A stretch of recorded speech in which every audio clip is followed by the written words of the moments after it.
Inaasahang magpapatuloy na ang dalawang pangunahing proyekto sa Manila Bay sa susunod na mga buwan. Ayon sa Philippine Reclamation Authority, PRA, ang mga hakbang na ito ay bunsod ng pag-aalis ng suspensyon ng gobyerno matapos sumunod ng mga ito sa mahigpit na mga alituntunin sa kalikasan.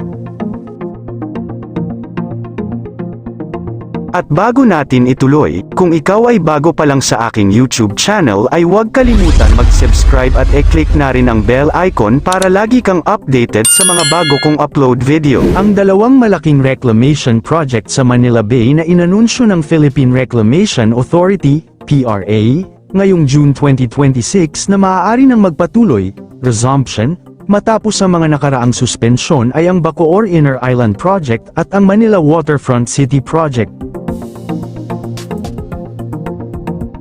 Ang Bacoor Inner Island Project ay bahagi ng mas malaking Bacoor Reclamation and Development Project, BRDP, na pinamumunuan ng pamahalaang lungsod ng Bacoor sa pakikipagtulungan sa Philippine Reclamation Authority, PRA, at mga pribadong sektor.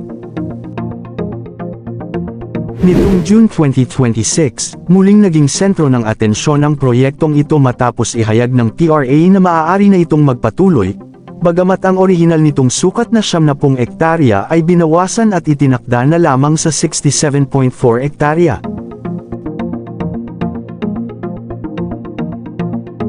Ayon sa anunsyo ng PRA, ang Bacoor Inner Island Project ay isa sa mga pangunahing proyektong maaari nang magpatuloy sa reklamasyon, resumption, matapos ang mga nakaraang pagsusuri sa epekto nito sa kalikasan. Ito ay kabalikat ng Outer Island Project 230 ektarya, sa ilalim ng mas malawak na Bacoor Reclamation and Development Project, BRDP. Patuloy itong binabantayan at kinatatawanan ng mga diskusyon kung paano ito makakasabay sa utos ng Korte Suprema, Supreme Court Continuing Mandamus, na linisin at i-rehabilitate ang Manila Bay. Ayon sa pag-aaral ng proponent, ang mga isla ay dinisenyo na may malalalim na channels o daanan ng tubig upang magsilbing labasan ng baha, dahil ang Bacoor ay itinuturing na catch basin ng Cavite. Gayunpaman, patuloy ang babala ng mga environmental groups na ang malawakang reklamasyon ay maaaring magpalala sa pagbaha at makasira sa marine ecosystem. Layon nitong lumikha ng mga bagong artificial na isla upang magkaroon ng karagdagang lupain para sa negosyo, tirahan, commercial and residential mixed-use development, at upang matugunan ang mabilis na paglaki ng populasyon sa Bacoor sa susunod na 25 taon. Matatagpuan ang proyekto sa baybayin ng Manila Bay sa ilalim ng jurisdiction ng Bacoor. Binubuo ito ng mga itinatayong isla sa likod ng Manila-Cavite Expressway, Cavitex. Sakop nito ang 11 baybaying barangay kabilang ang Sineguelasan, Alima, Campo Santo, Tabing Dagat, Digman, Kaingin, Maliksi 3, Maliksi 1, Talaba 2, Talaba 1 at Zapote 5. Baguhin ang imahe ng Bacoor mula sa pagiging dormitory town, tulugan lamang ng mga nagtatrabaho sa Metro Manila, tungo sa isang bagong business at IT-BPM hub. Ayon sa pamahalaan at PRA, ang mga maayos na engineered na isla ay maaaring magsilbing depensa o coastal protection laban sa mga storm surge at tsunami. Patuloy ang matinding pagtutol ng mga grupong mangingisda tulad ng Pamalikaya.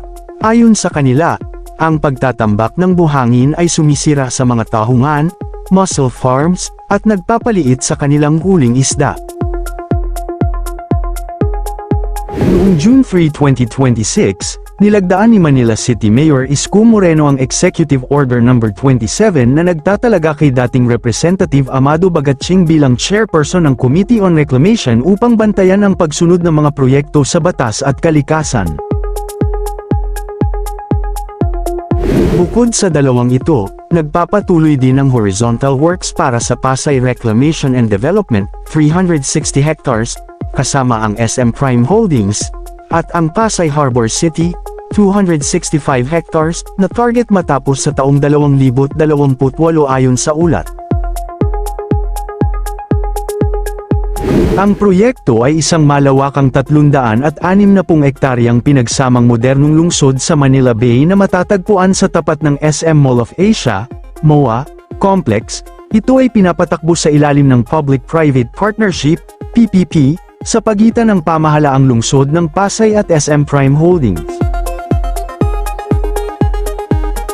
Kasalukuyang itinatayo ang mga isla sa tulong ng mga kilalang international engineering firms tulong ng Basque Alice, Netherlands, at China Harbor Engineering Company, CHEC, upang masiguro ang kaligtasan nito laban sa kalamidad.